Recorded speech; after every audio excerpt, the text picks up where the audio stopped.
السلام علیکم ورحمۃ اللہ وبرکاتہ۔ عجائب القرآن میں آپ کا خوش آمدید۔ آئیے آج جانتے ہیں تابوت سکینہ کے بارے میں۔ یہ بڑا ہی مقدس اور بابرکت صندوق تھا۔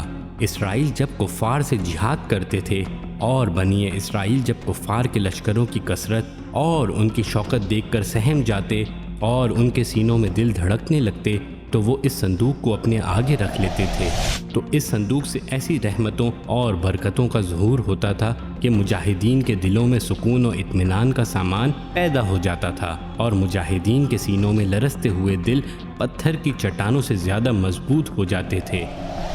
اس مقدس صندوق میں حضرت موسیٰ علیہ السلام کا عصا اور ان کی مقدس جوتیاں اور حضرت ہارون علیہ السلام کا امامہ، حضرت سلیمان علیہ السلام کی انگوٹھی، تورات کی تختیوں کے چند ٹکڑے، کچھ من و سلوہ، اس کے علاوہ حضرات انبیاء کرام علیہ السلام کی صورتوں کے حلیے وغیرہ سب سامان تھے۔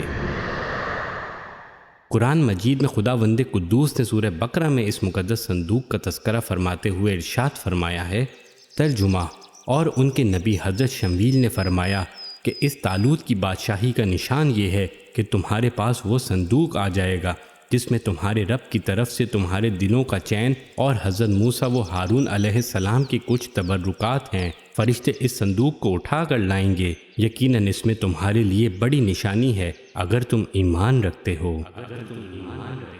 محترم سامعین کرام، طالوت کون تھا اور وہ کیسے بادشاہ بنا؟ اس کی تفصیل جاننے کے لیے ڈسکرپشن میں دیے گئے لنک پر کلک کیجیے۔ آپ سے پھر ملاقات ہوگی۔ اپنا خیال رکھیے۔ السلام علیکم ورحمۃ اللہ وبرکاتہ۔